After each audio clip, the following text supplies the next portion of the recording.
You've invested a lot in your education, and people have invested in you. And let me tell you, the world needs your talents. Man, does it ever. The world needs a lot, and we need it from you. We really do. We need it from you young people. I mean, I'm not speaking for the rest of us up here, but I know I'm getting a little grayer. We need it from you, the young people, because remember this. So you got to get out there. You got to give it everything you got, whether it's your time, your talent, your prayers, or your treasures. Because remember this, you will never see a U-Haul behind a hearse. I'll say it again. You will never see a U-Haul behind a hearse. You can't take it with you. The Egyptians tried it, and all they got was robbed. So the question is, what are you going to do with what you have? I'm not talking about how much you have. Some of you are business majors, some of you are theologians, nurses, sociologists. Some of you have money, some of you have patience, some of you have kindness, some of you have love, some of you have the gift of long suffering. Whatever it is, whatever your gift is, what are you going to do with what you have? Fail big. That's right.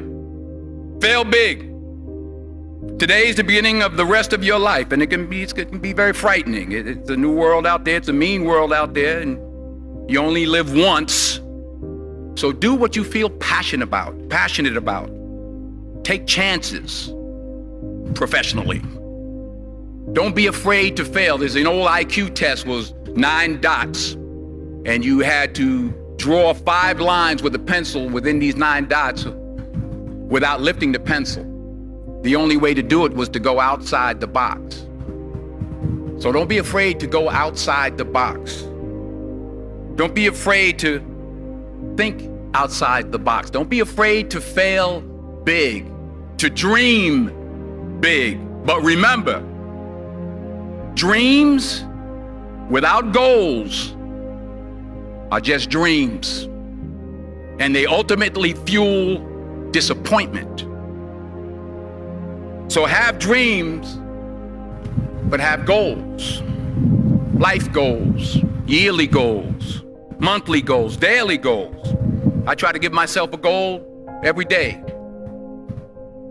Sometimes it's just to not curse somebody out. Simple goals, but have goals. And understand that to achieve these goals, you must apply discipline and consistency. In order to achieve your goals, you must apply discipline, which you have already done, and consistency every day, not just on Tuesday and miss a few days. You have to work at it every day. You have to plan every day. You've heard the saying, we don't plan to fail, we fail to plan. Hard work works. Working really hard is what successful people do. And in this text, tweet, twerk world that you've grown up in, remember, just because you're doing a lot more doesn't mean you're getting a lot more done. Remember that. Just because you're doing a lot more doesn't mean you're getting a lot more done. Don't confuse movement with progress. My mother told me, she said, yeah, because you can run in place all the time and never get anywhere. So continue to strive, continue to have goals, continue to progress. I found that nothing in life is worthwhile unless you take risks. Nothing. Nelson Mandela said, there is no passion to be found playing small and settling for a life that's less than the one you're capable of living. Now, I'm sure in your experiences in school and applying to college and picking your major and deciding what you want to do with life, I'm sure people have told you to make sure you have something to fall back on. Make sure you got something to fall back on, honey.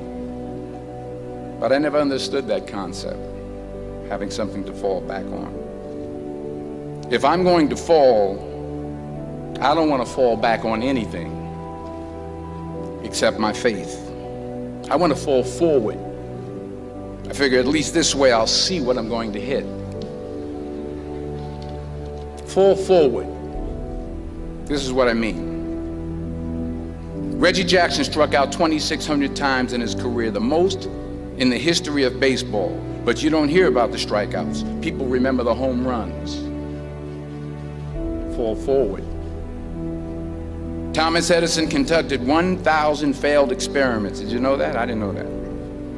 Because the 1,001st was the light bulb.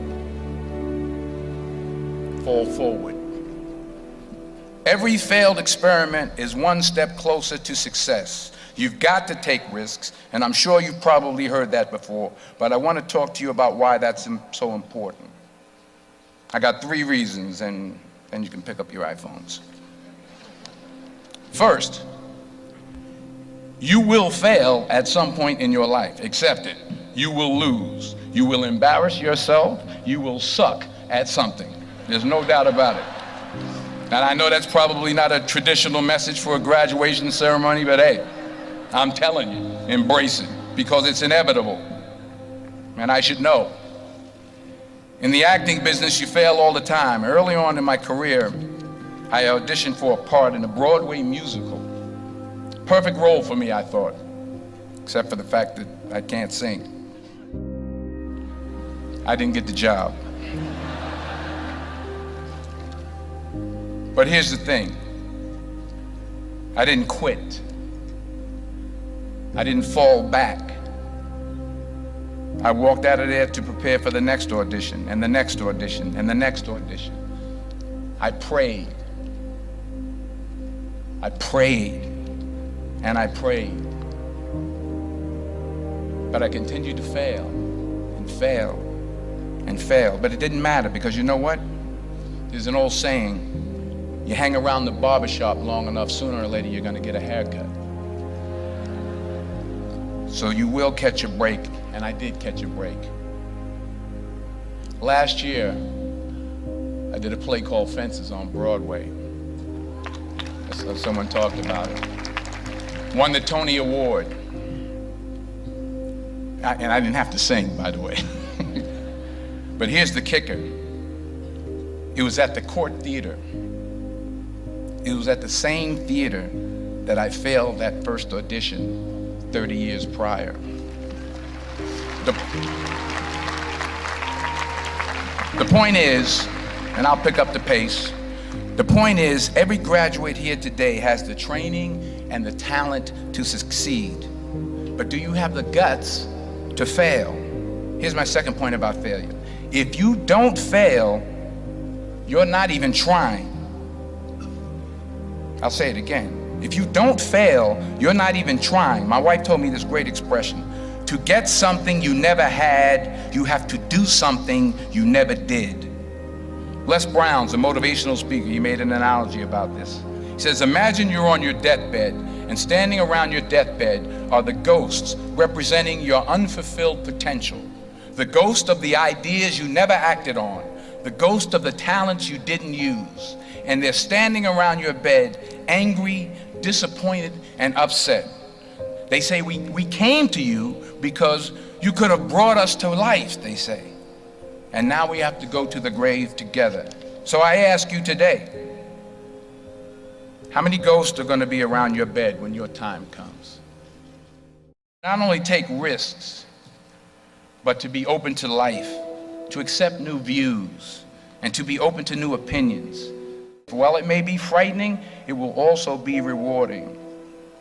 Because the chances you take, the people you meet, the people you love, the faith that you have, that's what's going to define you. Never be discouraged. Never hold back. Give everything you got. And when you fall throughout life, and remember this, fall forward. Say thank you for grace. Thank you for mercy. Thank you for understanding. Thank you for wisdom. Thank you for parents. Thank you for love. Thank you for kindness. Thank you for humility. Thank you for peace. Thank you for prosperity. Say thank you in advance for what's already yours. That's how I live my life. That's why I am, one of the reasons why I am today. Say thank you in advance for what is already yours. True desire in the heart for anything good is God's proof to you, sent beforehand to indicate that it's yours already. I'll say it again. True desire in the heart, that itch that you have, whatever it is you want to do, that thing that you want to do to help others and to grow and to make money, that desire, that itch, that's God's proof to you, sent beforehand already to indicate that it's yours. And anything you want good, you can have. So claim it. Work hard to get it. When you get it, reach back. Pull someone else up. Each one, teach one. Don't just aspire to make a living. Aspire to make a difference.